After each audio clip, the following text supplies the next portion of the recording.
temporal provoca mortes e caos no Rio de Janeiro. Os ventos passaram de 100 km por hora. A chuva alagou ruas e arrastou carros. 3 pessoas morreram e 2 estão desaparecidas. Um trecho de uma ciclovia desabou e agora pela manhã ainda há vários pontos de interdição pela cidade. E você vai ver também uma troca de e-mails indica que a Vale já sabia de problemas nos sensores da barragem que se rompeu em Brumadinho pelo menos 2 dias antes da tragédia. Um dos engenheiros responsáveis pela fiscalização disse que se sentiu pressionado a assinar o laudo atestando a segurança da barragem. O ex-presidente Lula é condenado pela segunda vez, agora a 12 anos e 11 meses de prisão, no caso do sítio de Atibaia. Os gols da noite, o São Paulo perde e se complica na Taça Libertadores. Na Sul-Americana, o Botafogo estreou com vitória. E na Copa do Brasil teve até placar de 7-1. E na nossa série especial, o país que mudou o currículo, deu autonomia para as escolas e disparou no ranking do ensino. A gente veio entender como Portugal, em pouco mais de 2 décadas, se tornou o maior exemplo de avanço aqui na Europa quando o assunto é educação. São esses os nossos destaques. Hoje é quinta-feira, dia 7 de fevereiro. E o Bom Dia Brasil está começando.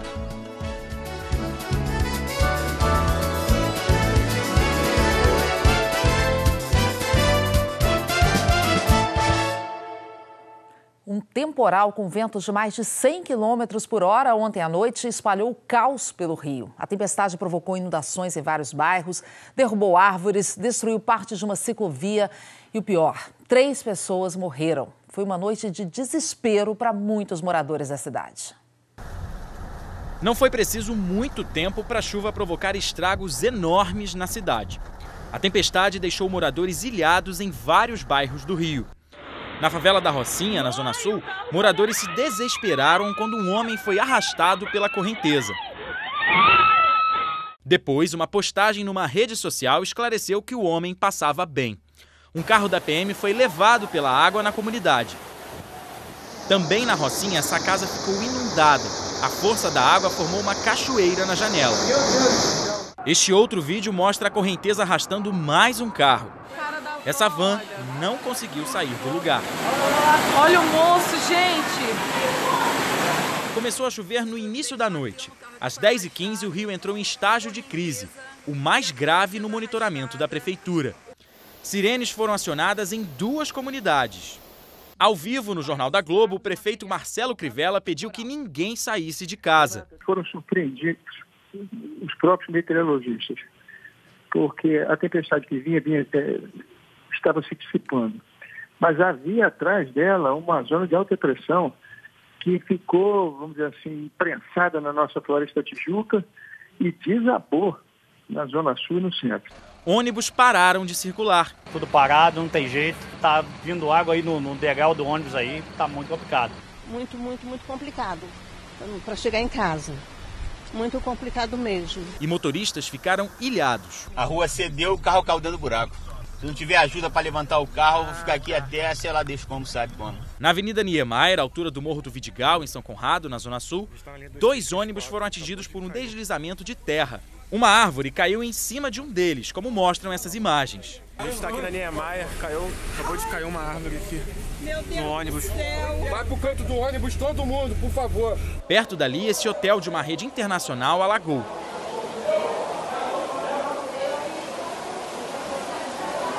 Não fecha não. No Leblon, parte da escadaria de um shopping foi destruída pela água. Ninguém se feriu. A chuva veio junto com ventos fortes. As rajadas chegaram a 110 km por hora em Copacabana, segundo o Instituto Nacional de Meteorologia.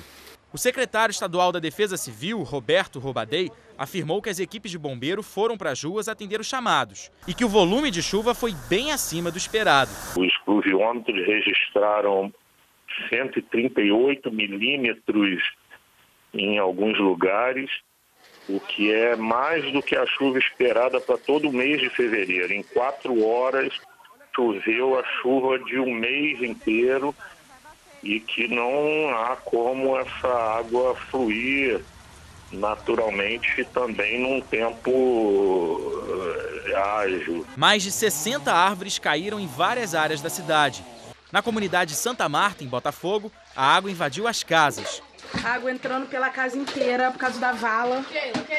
Agora são 5 da manhã e os estragos da chuva continuam por toda parte. Vários bairros da cidade estão sem luz e muitos trechos de rua ainda estão interditados, como esse aqui, na zona sul do Rio, onde uma árvore caiu. Eu acho que vai ser um pouco complicado. Em relação ao que eu estou vendo ali, a árvore caída, enchente, hoje em dia vai ser com certeza complicado. O dia está bem complicado. Vamos saber a situação ao vivo nesse momento com o repórter Guilherme Peixoto. Ele está no Globocop e tem as informações para a gente. Guilherme.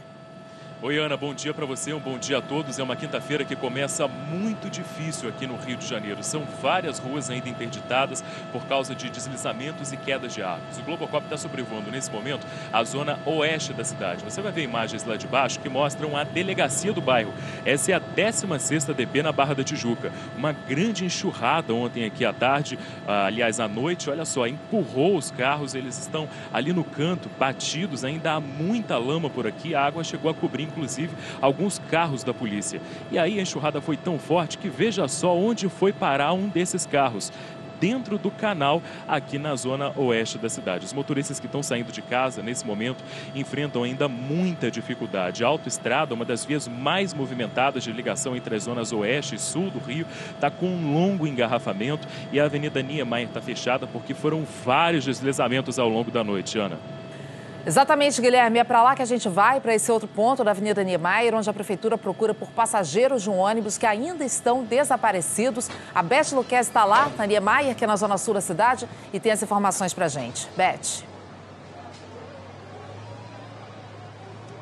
Ana Paula, a situação é bastante complicada aqui na Avenida Niemeyer. Desde o início da madrugada, funcionários da Prefeitura e bombeiros trabalham aqui. O que aconteceu? Durante o temporal, houve o deslizamento de uma encosta. Muita terra e uma árvore gigantesca vieram abaixo no exato momento em que aquele ônibus ali que vocês estão vendo passava. O ônibus, então, foi jogado para bem perto da ciclovia. Ele quase despencou ali para a área onde funciona um hotel. O motorista, ele conseguiu sair sem ferimentos, mas estava muito nervoso e foi levado para o hospital. Ele contou que 2 passageiros estavam dentro do ônibus. Por isso, a Prefeitura trabalha com a possibilidade de terem pessoas feridas lá dentro. O problema é que os bombeiros não conseguiram entrar até agora dentro do ônibus. Por quê? Porque o ônibus não consegue ser içado. A frente está muito destruída, muito amassada, então eles estão cortando a árvore para só depois poderem puxar o veículo. Esse temporal aqui no Rio provocou a morte de 3 pessoas. Vocês vão ver agora imagens de Guaratiba, na zona oeste da cidade. Lá, mãe e filho morreram no desabamento de uma casa. A outra vítima, a terceira vítima, foi na comunidade da Rocinha, na zona sul do Rio. E aqui na Avenida Niemeyer, a Avenida Niemeyer é uma importante ligação entre a zona sul e oeste da cidade. Aconteceu também um outro problema, um outro acidente. E quem vai explicar para a gente é a repórter Natália Castro. Oi, Beth, exatamente. Eu estou aqui em outro trecho da Avenida Niemeyer, onde justamente parte da ciclovia desabou. A gente consegue ver aqui perto das pedras o pilar ainda caído e como a maré já está alta, a gente já não consegue quase ver o que restou da ciclovia. Olha só, é importante a gente lembrar que esse trecho não é o mesmo trecho que desabou em 2016. Mostrar um pouquinho aqui da via que mesmo depois de todo o trabalho da Prefeitura durante a madrugada, ainda tem muita sujeira, ainda tem muita lama pelo chão e aqui a encosta, gente, a gente consegue ver o rastro que o deslizamento deixou nesse trecho aqui da Avenida Niemeyer. Ana. Foi o caos, realmente, né, Natália, pela cidade toda, por muitos trechos, muitos pedaços da cidade. Vamos saber, então, de previsão do tempo? Vamos falar com a Jaqueline Brasil, saber se continua chovendo forte no Rio de Janeiro. Jaqueline, agora de manhã parou um pouco. Continua. Bom dia para você, Ana, e bom dia para todos. Continua assim essa chuva. Inclusive, muita gente está perguntando por que choveu tanto, né? Foi a combinação de duas situações e a gente alertou ontem aqui no Bom Dia Brasil, tá? Primeiro foi um cavado, que é uma condição do vento, que ele fica a 5 quilômetros de altura. Ele arrasta as áreas de instabilidade. Foi esse cavado, inclusive, que provocou a chuva forte de ontem aqui em São Paulo. À tarde, ele subiu, já formando esse sistema de baixa pressão. E os dois juntos, eles aumentaram demais as nuvens de chuva, que são aquelas que vêm com o pacote completo, tá? Com raios e ventania. Por isso, essa chuva forte de ontem pode sim se repetir hoje. Vamos ao vivo, então, ver como é que tá o tempo agora. No Rio, temos aí, olha só, o céu tá nublado, tem o trânsito, pista molhada, céu nublado e a chuva forte pode vir a qualquer momento. No Rio, inclusive, o acumulado previsto de chuva hoje é de 70 milímetros. Já choveu só ontem, mais do que normal, do que chove aí no mês de fevereiro, tá? Pode chover bastante também em Duque de Caxias, Angra dos Reis e Paraty. Além do Rio de Janeiro, também estão na rota do temporal, a zona da Mata Mineira, região metropolitana de BH, incluindo o Brumadinho e também o centro-sul do Espírito Santo. Aqui em São Paulo, a chuva diminui bem. Temos imagens ao vivo aqui da capital paulista. Céu escuro, mas o sol vai aparecer e vai chover menos do que ontem, tá? Porém, na zona leste aqui da capital, ainda tem alagamento, viu? É resquício da chuva de ontem. Onde também teve alagamento? No litoral sul de São Paulo. Tem Peruíbe, as ruas estão ainda debaixo d'água. A rodovia Tamoios, caminho para o litoral norte, está interditada por causa do risco de deslizamento. No centro-oeste do país, a chuva já vem agora de manhã. Na faixa leste aqui também do sul, só que vem mais à tarde essa chuva. No norte, a chuva vem a qualquer momento. E no nordeste também, apertando mais aqui no norte nordestino. As máximas para hoje, 28 no Rio, 25 aqui em São Paulo, 27 de Goiânia, 30 em Palmas e 28 ali em cima em Belém. E para finalizar, amanhã a chuva vai diminuir bem no sudeste, o que é uma boa notícia. Por exemplo, em Brumadinho, que hoje está na rota do temporal em Minas. Temos imagens aí. Mais cedo, olha só, estava até chovendo fraco, mas essa chuva, ela pode... Não é a imagem que entrou, mas a informação que eu tenho é essa. Brumadinho, a chuva vai apertar mais tarde, tá, Ana?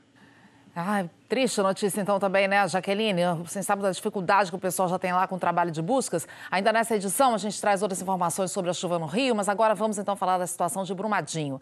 Já chega a 150 o número de mortes confirmadas na tragédia por lá. E mais de 180 pessoas ainda estão desaparecidas. A repórter Iana Coimbra está no campo de pouso, de onde saem os helicópteros de resgate e segue acompanhado. Iana.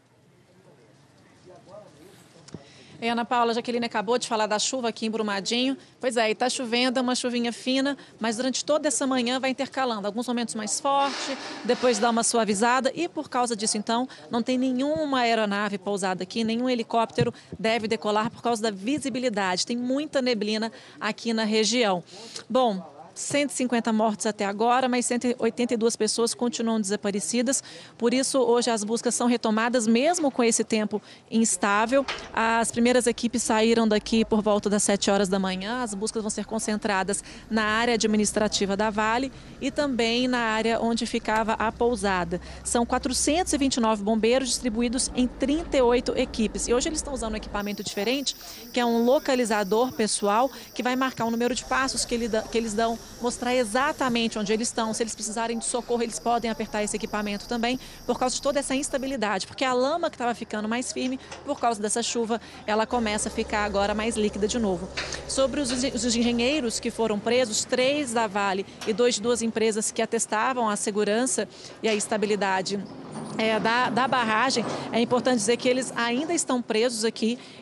O STJ ele decidiu que eles podem ser liberados, mas o alvará que tem que sair aqui de Brumadinho ainda não foi concedido. Esses engenheiros, eles são os responsáveis por atestar a segurança e a estabilidade da barragem que se rompeu no dia 25. Em depoimento à Polícia Federal, um deles disse que se sentiu pressionado a atestar a estabilidade da barragem. É o que a gente vai assistir agora na reportagem.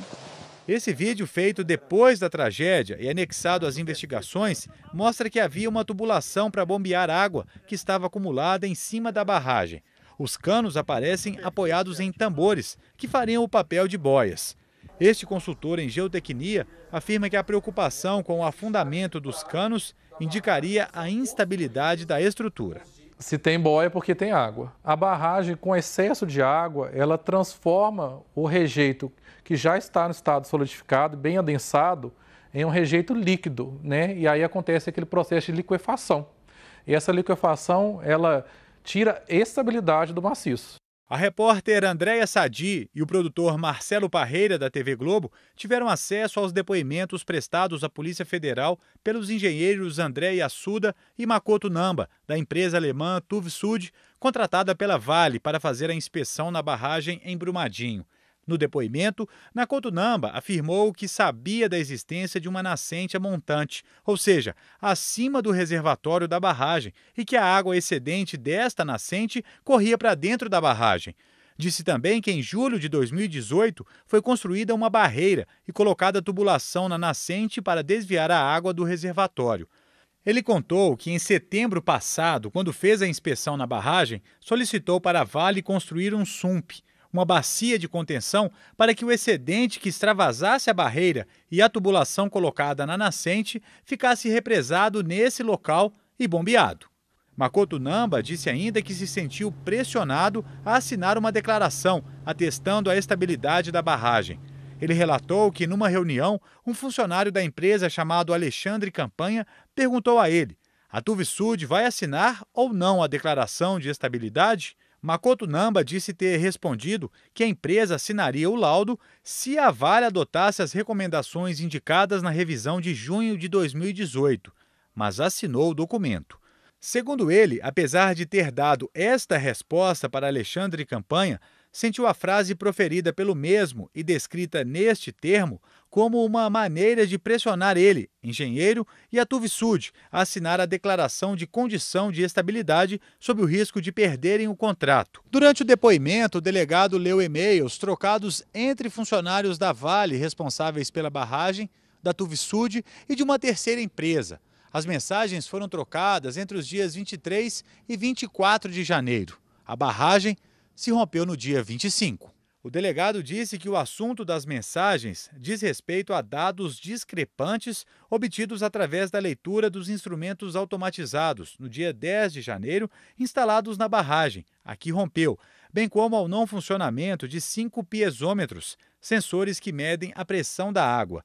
No depoimento não constam detalhes sobre as mensagens. O engenheiro disse que só ficou sabendo das alterações dos dados fornecidos pelos sensores após o rompimento da barragem.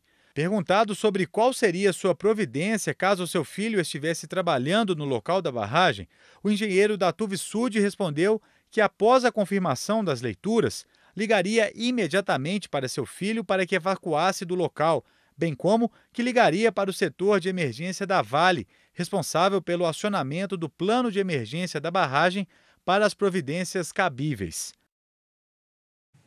A Vale declarou que não houve registro de aumento no nível de água no maciço da barragem, mas sim uma redução do nível na seção principal da estrutura. E que depois da instalação dos drenos horizontais profundos, foi feita uma inspeção na barragem por uma empresa independente e nenhuma anomalia foi detectada. A Vale afirmou ainda que tem colaborado ativamente da forma mais rápida possível com todas as autoridades, que é a maior interessada no esclarecimento das causas do rompimento e que, por isso, além dos materiais apreendidos, entregou voluntariamente documentos e e-mails ao Ministério Público e à Polícia Federal.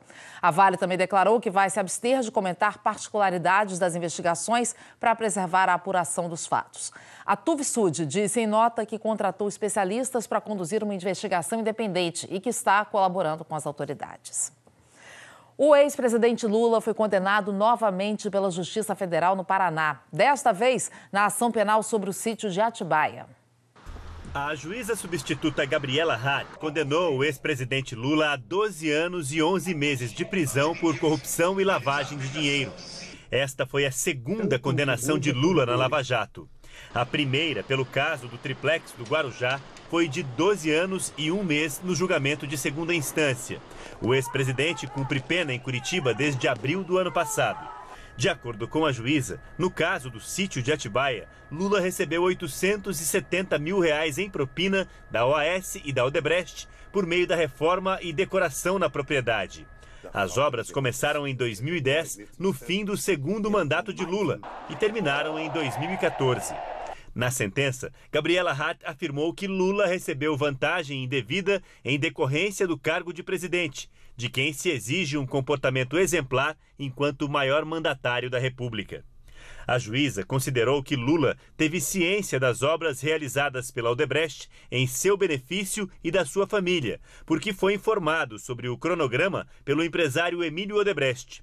Visitou o sítio quando ainda faltavam alguns acabamentos e notas fiscais referentes à reforma, entregues a seu advogado e amigo Roberto Teixeira, foram encontradas em sua residência. Gabriela Hart também declarou que Lula não só tinha ciência de que as reformas realizadas em 2014 no sítio foram custeadas pela OAS, como também solicitou tais obras diretamente a Léo Pinheiro, ex-presidente da OAS. Ao contrário do que os procuradores afirmavam na denúncia, a juíza disse não haver provas de que Lula soubesse das reformas na fase inicial, quando foram realizadas pelo pecuarista e amigo do ex-presidente José Carlos Bunlai. De acordo com Gabriela Hart, a prova neste tópico é clara ao imputar à falecida esposa de Lula, Dona Marisa Letícia, o pedido a Bunlai para que realizasse a reforma em proveito de sua família. O sítio não está em nome de Lula, mas na decisão a justiça considerou que ficou amplamente comprovado que a família do ex-presidente era frequentadora assídua do imóvel e utilizava a propriedade como se fosse a dona. Ainda de acordo com a juíza, sendo ou não proprietário do imóvel, não há como contestar que as reformas feitas no local e os objetos encontrados atendiam aos interesses do ex-presidente e da família dele. Para condenar Lula, a juíza considerou como provas depoimentos de delatores, testemunhas e outros réus, além de trocas de mensagens, planilhas de pagamentos, laudos, quebras de sigilo bancário e notas fiscais. Gabriela Hart determinou o confisco do sítio e estabeleceu o valor mínimo de reparação dos danos causados, R$ 85 milhões. A defesa de Lula declarou que vai recorrer contra a sentença, alegou perseguição política do ex-presidente. Segundo a defesa, mais uma vez, a Justiça Federal de Curitiba atribuiu responsabilidade criminal ao ex-presidente, tendo por base uma acusação que envolve um imóvel do qual ele não é o proprietário, um caixa geral e outras narrativas acusatórias referenciadas apenas por delatores generosamente beneficiados, palavras da defesa. A defesa de Lula afirmou ainda que a decisão desconsiderou as provas de inocência apresentadas nas alegações finais, protocoladas há menos de um mês, com exame exaustivo dos 101 depoimentos prestados no curso da ação penal, laudos técnicos e documentos anexados aos autos. A OAS afirmou que tem contribuído com a justiça, prestando todos os esclarecimentos e que o foco da nova administração da empresa é concluir os acordos de leniência e seguir com os negócios. A Odebrecht declarou que tem colaborado com as autoridades para esclarecer os fatos narrados pela empresa e seus ex-executivos e que está comprometida com uma atuação ética, íntegra e transparente. Além de Lula, outras 5 pessoas foram condenadas neste mesmo processo. E a Procuradoria-Geral da República encaminhou à Procuradoria Regional Eleitoral do Rio de Janeiro o inquérito que investiga o senador Flávio Bolsonaro, do PSL, por suspeita de lavagem de dinheiro e falsidade ideológica. Raquel Dodge afirmou que os fatos investigados aconteceram antes do início do mandato do senador e não têm relação com o atual cargo. A investigação da Polícia Federal é sobre indícios de irregularidades criminais e eleitorais quando Flávio Bolsonaro ainda era deputado estadual. Ao analisar o inquérito, o subprocurador-geral da República, Juliano Baiocchi Vilaverde de Carvalho, diz que Flávio Bolsonaro teria tido aumento exponencial de seu patrimônio por meio de negociações relâmpago de imóveis, além de ter declarado à Justiça Eleitoral imóvel cujo valor seria consideravelmente maior que o declarado, havendo indícios do crime de falsidade ideológica eleitoral. A informação foi publicada ontem pelo jornal o Globo e a TV Globo teve acesso aos documentos da investigação. Flávio Bolsonaro foi questionado ontem sobre o inquérito. Já foi arquivado no âmbito do estadual e vai ser arquivado no âmbito federal também, não tem a menor dúvida, não tem nada de novo nisso. O patrimônio é totalmente compatível, sem problema nenhum, tá bom? O Ministério Público do Rio de Janeiro realmente arquivou, mas o arquivamento foi questionado na Procuradoria Regional Eleitoral. Em abril do ano passado, o subprocurador-geral da República, Juliano Baiocchi, reverteu a decisão, alegando que o arquivamento feito nesse estágio era inadequado e realizou-se sem nenhuma diligência para confirmar os termos da denúncia quanto ao crime de falsidade ideológica eleitoral. Após essa decisão, a investigação prosseguiu. Nós não tivemos retorno da assessoria do senador Flávio Bolsonaro para comentar o andamento do inquérito depois de ter sido desarquivado.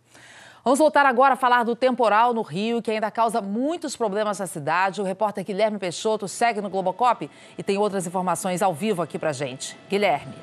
Ana, você veio ao vivo à autoestrada Lagoa Barra, principal ligação entre as zonas oeste e sul do Rio. O congestionamento nesse momento é muito grande. Além do trânsito normal, se juntam a esses motoristas aqueles que costumam usar a Niemeyer. Aqui do outro lado você vai ver aí na imagem. É uma das áreas mais atingidas nesse temporal. Foi aqui que um trecho da ciclovia desabou sobre o mar durante a madrugada. Foram vários deslizamentos, tem muita lama acumulada e é impossível passar. As equipes estão trabalhando aqui desde cedo. Esse é o trecho de São Conrado. Num outro trecho, na altura do Leblon, na Zona Sul, é onde as equipes trabalham para chegar até um ônibus atingido por um deslizamento. Os bombeiros receberam a informação do motorista de 2 passageiros ainda presos lá dentro. A gente vai continuar sobrevoando o Rio e volta ainda nessa edição, Ana. É isso, até já, Guilherme. Depois do intervalo, então, teremos outras informações sobre esse temporal que matou 3 pessoas e provocou caos no Rio. E na nossa série especial, as mudanças que fizeram Portugal disparar no ranking da educação. Eles se orgulham de terem tomado decisões difíceis e, apesar dos resultados positivos, acham que ainda há muito a fazer. Agora sim, 8h25, horário de Brasília. A gente volta já.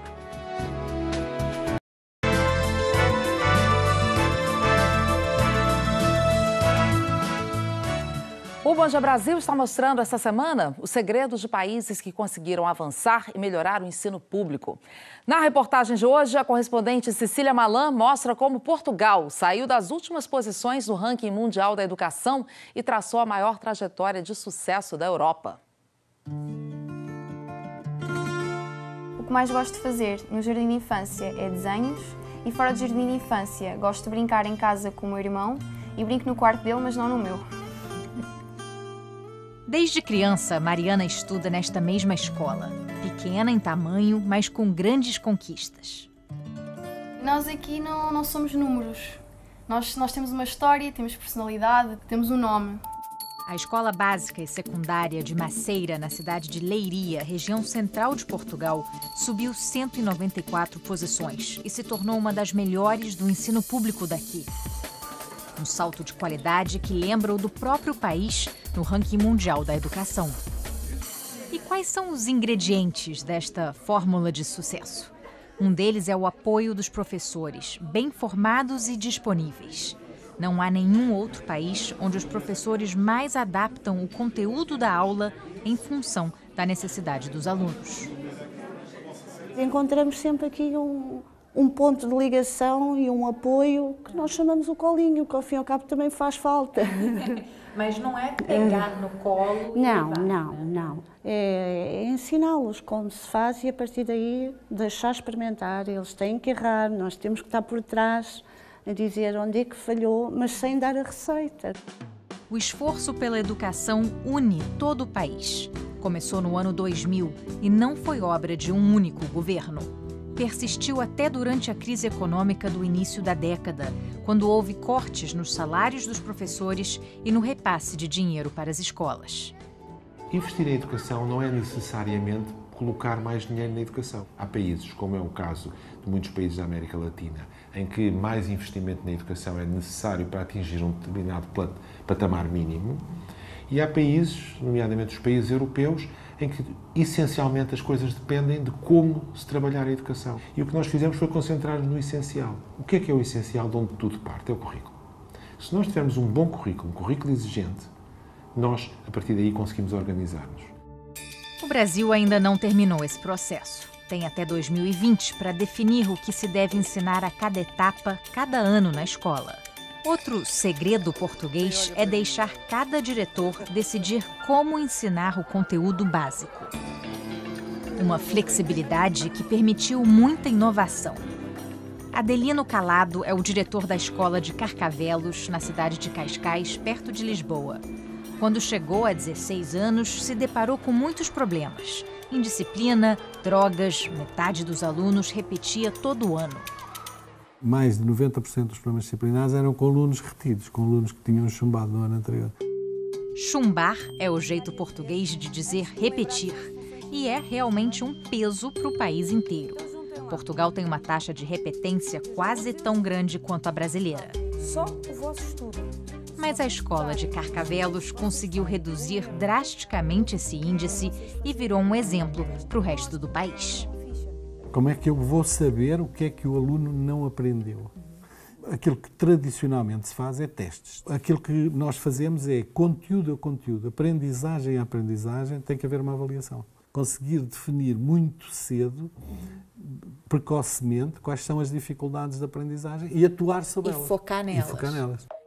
Para espanto de muitos pais, a escola ainda acabou com o dever de casa como obrigação. O aluno se dedica em casa aos assuntos que tem vontade e, uma vez por mês, mostra o que aprendeu. Na minha opinião, o livro é bastante interessante. As medidas soam transgressoras até hoje e a escola ainda proibiu dar matéria nas primeiras 2 semanas de aula. Espera aí, o que se faz então? E a resposta que nós damos é sempre a mesma. Namora-se. Conversar. Conversar, tentar criar vínculos, ou seja, perceber-se. Porquê? Porque todos nós aprendemos mais com as pessoas que quem mais gostamos. Esta família brasileira trocou o Rio de Janeiro por Portugal e escolheu viver aqui justamente por causa da escola inovadora do diretor Adelino. Quando a gente fez as contas para vir para Portugal, que a gente estudou direitinho, a gente viu. A gente vai tirar no mínimo 10, 12 mil reais de educação e de saúde. Quer dizer, a gente veio até para ter uma educação e uma saúde melhores, se for pensar no público, né? Mas gastando menos. Por onde andará? Michele já percebeu como a filha Júlia, de 12 anos, amadureceu.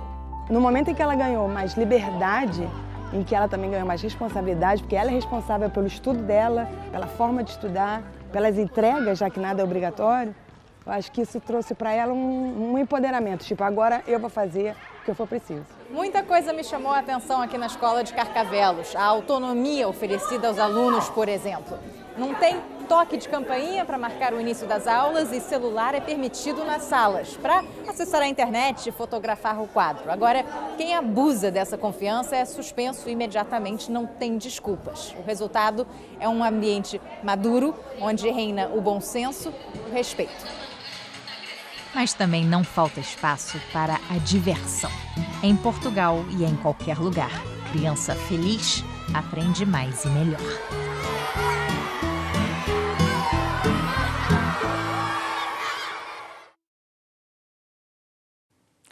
E amanhã, na última reportagem da nossa série, você vai ver os bons exemplos aqui dentro do nosso país. Vamos agora voltar a falar sobre o temporal que causou estragos no Rio de Janeiro. Tivemos uma pessoa morta na favela da Rocinha, zona sul da cidade, ali onde está a Beth Lucchesi, bem ao lado. Outras 2 pessoas desaparecidas estão sendo procuradas no desabamento. E em Barra de Guaratiba, na zona oeste do Rio, 2 pessoas morreram e outras 2 ficaram feridas no desabamento de uma casa. Então vamos começar com o Pedro Figueiredo, que está lá em Guaratiba e tem as informações ao vivo. Pedro. Oi, Ana Paula, bom dia para você, bom dia a todos. Essas 4 pessoas eram da mesma família. Isabel Paz, de 56 anos, e o filho dela, Mauro Paz, de 33, morreram soterrados depois de um deslizamento de terra que atingiu a casa onde eles moram. O marido de Isabel, Áureo Paz, e o filho mais novo, Arthur Paz, foram socorridos e levados para o hospital da região. A gente vai entrar aqui agora na casa onde a família mora. Isso aconteceu por volta das 10 para as 9 da noite. E nesse horário, o Centro de Operações da Prefeitura aqui do Rio registrou chuva muito forte na estação meteorológica aqui da região de Guaratiba. Dá só uma olhada nas imagens aqui dentro da casa, a força da destruição dessa terra, desse deslizamento de terra, de um morro que fica aqui atrás, que acabou invadindo toda a sala. Os bombeiros passaram toda a madrugada fazendo trabalhos aqui, buscas, até porque o corpo do Mauro Paz não havia sido encontrado, ele só foi encontrado no início da manhã. Agora, os parentes estão aqui buscando os documentos. Ana.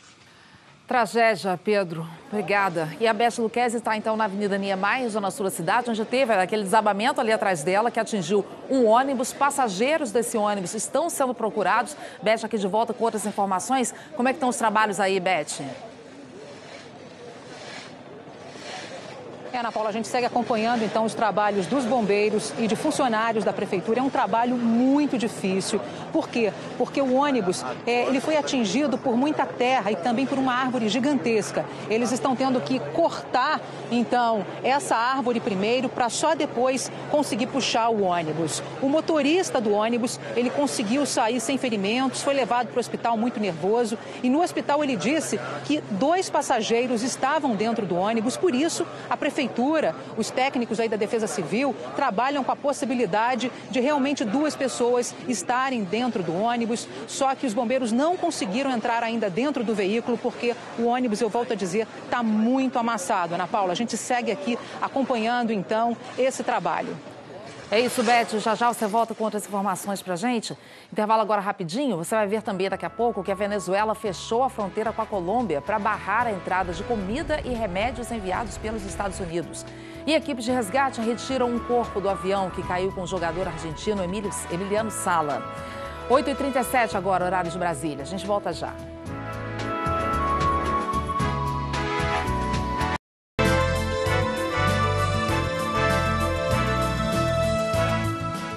O ministro da Justiça, Sérgio Moro, foi à Câmara defender o pacote de mudanças em leis contra o crime. Assim como a reforma da Previdência, esse projeto só deve ser reenviado ao Congresso depois do aval do presidente Jair Bolsonaro. E Juliana Morrone, bom dia para você. Já teve modificação aí na proposta do ministro Moro? Oi, Ana. Bom dia a todos. Olha, Ana, o ministro Sérgio Moro atendeu um pedido de governadores e acrescentou um trecho que dificulta a soltura de criminosos detidos com armas pesadas. Sérgio Moro foi até a Câmara conversar com a chamada Bancada da Bala. O pacote anticrime muda 14 leis. O ministro disse que está aberto a sugestões e que até já atendeu a um pedido dos governadores. Incluiu no texto um trecho que dificulta a soltura de criminosos detidos com armas pesadas. Moro voltou a defender a proposta que trata da legítima defesa de policiais em serviço, o chamado excludente de ilicitude, uma bandeira do presidente Bolsonaro. Ninguém deseja a morte de criminoso, o criminoso tem que responder segundo a lei, mas se esse incidente infeliz acontecer, o policial não pode ser tratado como homicida. O PSOL queria mais tempo para esse primeiro debate. O ministro falou durante 1 hora e não ouviu sequer metade das perguntas. Fez por sorteio perguntas de 1 único minuto. O ministro da Justiça ficou de voltar, mas para o coordenador da Frente da Segurança Pública, as propostas vão passar com facilidade. Não são projetos complexos que demandam teoria, convencimento. Por isso nós não veremos ter grandes problemas para a aprovação desses projetos. O ministro Sérgio Moro disse que o pacote de segurança ainda pode ser alterado, que vai aguardar a chegada do presidente Jair Bolsonaro para então mandar a versão final para o Congresso. A mesma situação da reforma da Previdência, que aguarda o aval do presidente. Essas que são as 2 prioridades do governo vão começar a tramitar aqui pela Câmara. E enquanto não chegam formalmente, líderes governistas aproveitam para sentir o clima da casa entre os aliados. O líder do governo na Câmara rebateu as críticas sobre a falta de experiência dele na articulação política. Já conversei com alguns líderes, inclusive explicando a ideia de que o governo não parte do pressuposto de que existe uma base. A base vai ser construída a partir de agora. Já no Senado, só ontem foi concluída a escolha do vice-presidente e dos secretários da Casa. Pela primeira vez, 11 partidos terão representação na mesa diretora. Só a Rede questionou a indicação do filho do presidente, mas Flávio Bolsonaro, do PSL, foi eleito para a 3ª secretaria e entrou para a cúpula do Senado. Sobre o pacote anticrime, o ministro Sérgio Moro também fez uns ajustes técnicos por sugestão do ministro do Supremo Tribunal Federal, Celso de Mello. Ana Paula. Ok, obrigada, Juliana. E o presidente Jair Bolsonaro teve uma pequena melhora. Roberto Kovalik, lá de São Paulo, acompanha. Kovalik, bom dia. Os exames mostraram essa melhora e o presidente também está mais disposto. Ana Paula, bom dia.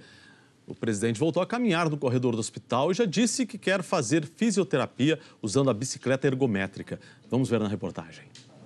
Os exames mostraram melhora e o presidente Jair Bolsonaro se sentiu disposto a sair novamente do quarto e caminhar pelos corredores da unidade semi-intensiva do Hospital Albert Einstein.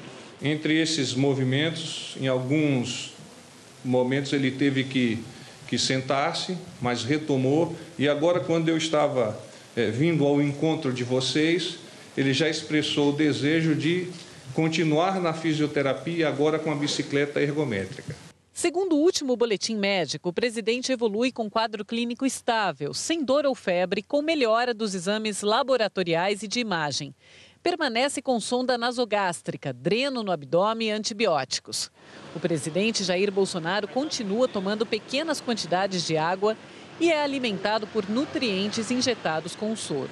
O presidente conversou por telefone com o ministro Carlos Alberto dos Santos Cruz, da Secretaria de Governo, sobre assuntos pessoais, mas ainda não pode receber visitas e segue sem previsão de alta.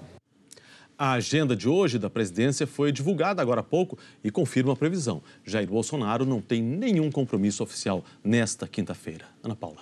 Obrigada, Kovalik. Até já.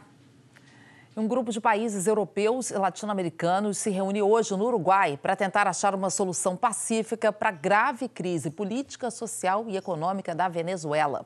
Os Estados Unidos pressionam o governo de Nicolás Maduro a aceitar a ajuda humanitária. Militares venezuelanos bloquearam a fronteira com a Colômbia para impedir a chegada de remédios e de alimentos que os Estados Unidos enviaram. Apesar da grave crise de desabastecimento, Maduro acha que a ajuda humanitária é um pretexto para uma invasão. A Casa Branca não descarta o uso da força, mas, por enquanto, o Partido Democrata veta essa opção no Senado. O autoproclamado presidente da Venezuela, Juan Guaidó, ordenou que os militares venezuelanos liberem a chegada da ajuda. Guaidó já tem um reconhecimento de 40 países. E a gente conversa agora com o nosso correspondente Rodrigo Carvalho, em Londres, porque tem novidade nas buscas pelo jogador argentino Emiliano Sala, que desapareceu num voo no Canal da Mancha. O Rodrigo está aqui, então, com essas notícias. Rodrigo. Ana Paula, bom dia. As equipes de resgate retiraram o corpo encontrado domingo dentro do avião. A agência britânica que investiga acidentes aéreos afirma que as condições do resgate eram desafiadoras. Especialistas conseguiram retirar o corpo da fuselagem do avião a uma profundidade de 60 metros em águas geladas. Agora segue o trabalho de identificação. O avião saiu no dia 21 de janeiro de Nantes, na França, com destino a Cardiff, no Reino Unido, e desapareceu depois de sobrevoar a ilha de Guernsey. Só ele e o piloto estavam a bordo. Sala viajava para se apresentar ao novo clube, o Cardiff City. Ele foi a contratação mais cara da história do time, 70 milhões de reais. Antes, o atacante argentino defendia o Nantes, clube francês, Ana. Obrigada, Rodrigo, que chega ao fim esse drama, né? Agora a gente volta a falar sobre as consequências do temporal no Rio de Janeiro. Vamos direto para uma das áreas mais castigadas da cidade, comunidade de Rio das Pedras, na Zona Oeste. Olha lá o que o Diego Aidar tem para mostrar para a gente, tudo completamente alagado. Diego. Oi, Ana Paula, bom dia para você e para todo mundo. Você vê que só os carros mais altos realmente conseguem passar. Tem muito morador passando por aqui a pé, enfrentando toda essa situação. Aqui, infelizmente, a água passou, acabou invadindo muitas casas, moradores perderam objetos, máquina de lavar, cama, tudo isso foi perdido. Vou aproveitar para passar aqui, agora que o trânsito parou. Eu vou aproveitar para comentar também que, infelizmente, 3 pessoas morreram até agora por conta da chuva aqui no Rio de Janeiro. A Avenida Niemeyer, nesse momento, que é uma das ligações entre São Conrado e Leblon, na Zona Sul, está interditada porque uma árvore caiu sobre um ônibus e 2 pessoas estão desaparecidas. Em Guaratiba, uma encosta desabou sobre uma casa e 2 pessoas morreram, uma mãe e um filho. Voltando aqui com as imagens ao vivo, aqui em Rio das Pedras, essa é uma situação clássica, porque além da água da chuva, a gente também tem muita água de esgoto. Então, moradores e comerciantes vão dando um jeito de sobreviver, porque entra ano e sai ano, a situação é a mesma. Aqui, por exemplo, vocês vão ver que os comerciantes constroem uma ponte de ferro para facilitar a entrada dos clientes aqui nesse hortifruti. E muitos moradores que também precisam chegar em casa também acabam aproveitando. É uma forma de se virar enquanto as autoridades não tomam providências sobre o que se repete todo ano aqui em Rio das Pedras. Ana Paula. Exatamente, não só em Rio das Pedras, em vários pontos da cidade que sofreram com essa chuva forte. É realmente uma situação que é repetida a todo verão. Obrigada, Diego. Depois do intervalo, outras informações sobre a chuva no Rio. E tem também o esporte. São Paulo estreou mal na Libertadores. 8h49, horário de Brasília.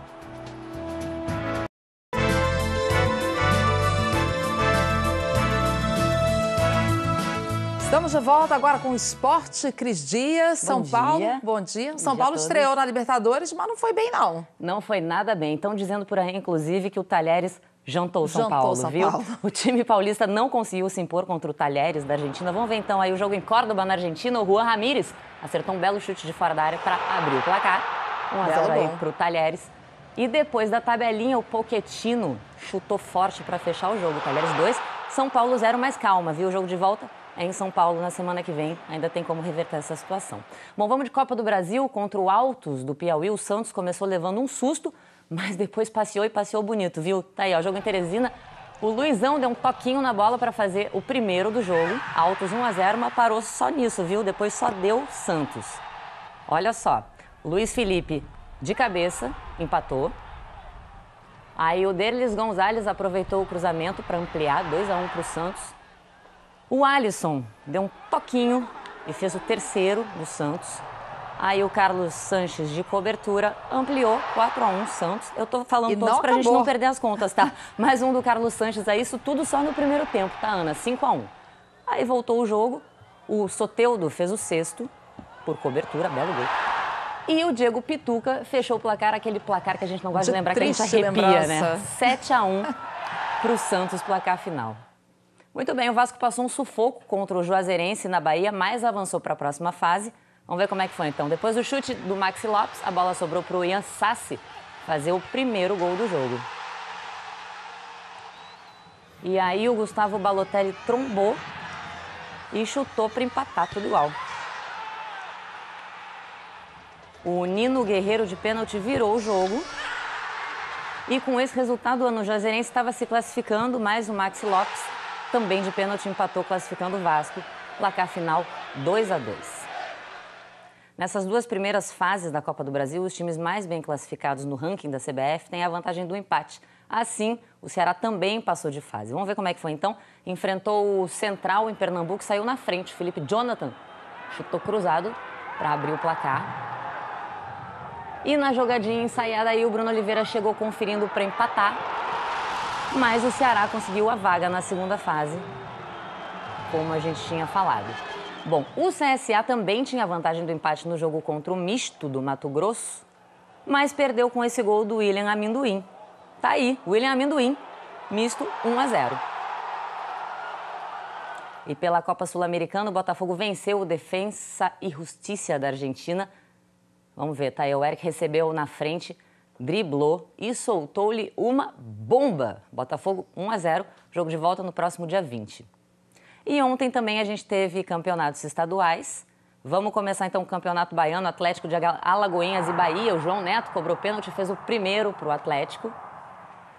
Aí o Iago, de cabeça, empatou. Placar final desse jogo aí, 1-1. E o Fortaleza estreou com vitória sobre o Barbalha no Campeonato Cearense. O Tinga, de cabeça, abriu o placar. Aí o Júnior Santos, de pênalti, ampliou, só deu pênalti agora. Olha só, próximo gol, Ederson, de pênalti, 3-0 Fortaleza. E o Rael ainda descontou, também de pênalti. Final, 3-1 Fortaleza. Ufa, por hoje é só. Quanto gol. Obrigada, Cris. Até amanhã. Mais. Obrigada, até amanhã. A gente volta a falar sobre as consequências do temporal no Rio de Janeiro. O repórter Guilherme Peixoto segue no Globocop, está aqui de novo para conversar com a gente. Guilherme. Oi, Ana. Mais uma vez, Globocop sobrevoando a autoestrada Lagoa Barra, que é a principal ligação entre as zonas oeste e sul do Rio de Janeiro. Você vê o trânsito parado nesse momento nos dois sentidos. Carioca que está saindo de casa agora, caminho do trabalho, encontra muita dificuldade nessa região. E muito pertinho aqui da autoestrada e do bairro de São Conrado, onde nós estamos, fica a Avenida Niemeyer, outro importante acesso à Zona Sul, onde a gente já mostrou aqui no Bom Dia Brasil. As equipes trabalham desde cedo, foram pelo menos 3 deslizamentos que atingiram essa avenida. Parte da ciclovia suspensa, inclusive desabou sobre o mar nesse trecho que você vê. Muito perto daqui também fica a favela da Rocinha, onde uma pessoa morreu no deslizamento.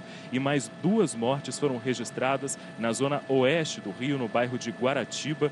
As mortes de uma mãe e de um filho que estavam dentro da casa que foi atingida por um deslizamento. Daqui a pouco a gente volta com novas informações. Ana. É isso, Guilherme. Depois do intervalo, seguimos a nossa cobertura com as últimas informações sobre o temporal no Rio e também com as notícias de Brumadinho. 8h57 agora, horário de Brasília. A gente volta já.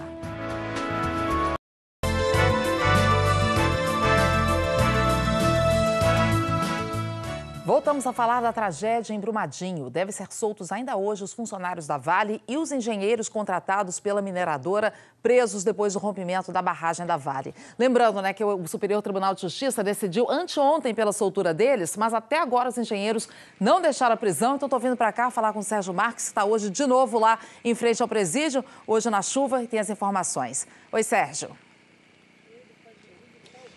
Ei, Ana, bom dia para todo mundo. Segundo funcionários aqui do complexo penitenciário, o alvará de soltura que chegou aqui ontem estava com um erro de digitação e seria então esse o motivo no atraso na liberação aí desses 5 presos. Até agora, nenhuma movimentação por aqui que indique a saída deles nessa manhã de quinta-feira. Os advogados, inclusive, ainda não chegaram. Lembrando que estão presos aqui os 2 engenheiros da empresa alemã TÜV Süd, que, segundo as investigações, assinaram aí a auditoria que atestava a estabilidade dessa barragem que se rompeu. Também estão presos os 3 funcionários da Vale responsáveis pela barragem, pela barragem de número 1 da mina do Córrego do Feijão, que se rompeu. E a expectativa era que eles fossem liberados ainda ontem, já que um dia antes, na terça-feira, a 6ª turma do STJ pediu para soltar esses suspeitos, esses investigados. Mas até agora o que a gente sabe é que ainda não há um horário marcado para que essa liberação aqui na penitenciária aconteça, viu? O último balanço dessa tragédia em Brumadinho apontou, que foi divulgado ontem, apontou que 150 pessoas morreram e 182 seguem desaparecidas, viu, Ana? Obrigada, Sérgio. E agora a gente volta a falar sobre as consequências do temporal do Rio de Janeiro. Tivemos 3 mortos e na Avenida Niemeyer, zona sul da cidade, a prefeitura ainda procura por passageiros de um ônibus que foi atingido por um deslizamento de terra. Beth Luquezzi segue de lá, bem pertinho. Algum avanço no trabalho de busca aí, Beth? Ainda não, Ana Paula. Os funcionários da prefeitura, os bombeiros, ainda não conseguiram retirar o ônibus ali, olha, que está tombado ali, bem perto da ciclovia. Ele quase caiu na área de um terreno ali do hotel. Ele foi atingido, então, por muita terra e também por uma árvore gigantesca que deslizaram de uma encosta aqui da Avenida Niemeyer. É uma avenida importante que liga os bairros do Leblon a São Conrado, na Zona Sul. Então, os bombeiros continuam trabalhando, tentando entrar dentro do ônibus para verificar realmente se há 2 pessoas lá dentro. A parte da frente do ônibus está muito destruída, o que dificulta a entrada dos bombeiros. A gente recebeu informações agora que eles já terminaram de cortar boa parte do tronco da árvore e a qualquer momento, então, eles devem começar a puxar o ônibus, Ana Paula. E agora a gente vai ver mais algumas imagens, Beth, do nosso Globocop, que está sobrevoando o Rio de Janeiro nesse dia ainda de muito caos, de muitos transtornos. Aí você vê as imagens do Morro do Vidigal. O Guilherme Peixoto está a bordo do Globocop e tem outras notícias para a gente. Guilherme. Oi, Ana, essa é a parte mais alta do Morro do Vidigal, aqui na zona sul do Rio de Janeiro, bem perto da Avenida Niemeyer, onde a Beth nos falava agora há pouco. Veja só, aqui nós encontramos um grande deslizamento de terra que atingiu várias casas na parte alta da comunidade. Ainda não temos informações de feridos, mas nas redes sociais, moradores falaram mais cedo que algumas pessoas foram resgatadas de dentro dos escombros com ferimentos leves. Portanto, um grande deslizamento de terra na parte alta da comunidade do Vidigal, na zona sul do Rio, Ana. Obrigada, Guilherme. Esse dia de caos aqui no Rio de Janeiro. A gente vai encerrando o Bom Dia Brasil. Aí em São Paulo também não foi muito diferente hoje, né, Kovalik? Ana, aí no Rio a situação muito mais dramática, certamente, mas na zona leste de São Paulo não está nada fácil, não. Muitos pais tiveram que sair de casa carregando os filhos nas costas. Olha essa imagem. Só assim para levar as crianças para a escola.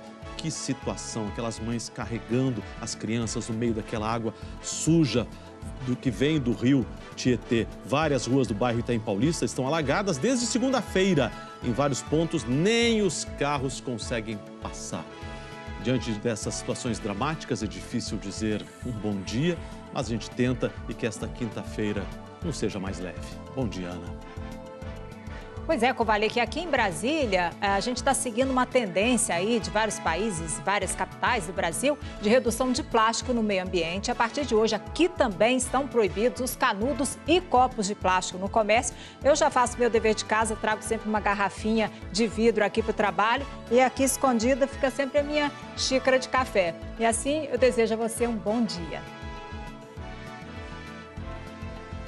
Me despeço aqui, gente, com as imagens de um resgate na Turquia. Um prédio residencial de 8 andares desabou ontem em Istambul.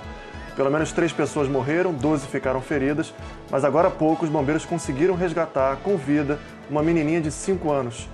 As causas do desabamento ainda estão sendo investigadas. Abraço para todo mundo e aproveito para deixar nossa solidariedade às amigas e amigos do Rio de Janeiro. Até a próxima. Obrigada, Rodrigo. Estamos realmente precisando. A gente vai encerrando o Bom Dia Brasil com outras imagens ao vivo do nosso Globocop, que está mostrando aí uma parte dos efeitos desse temporal do Rio de Janeiro. A gente volta a se encontrar amanhã, mas, claro, o jornalismo da Globo segue acompanhando a situação aqui no Rio, com os reflexos desse temporal que atingiu a cidade durante a noite. Ótima quinta-feira para você e até amanhã.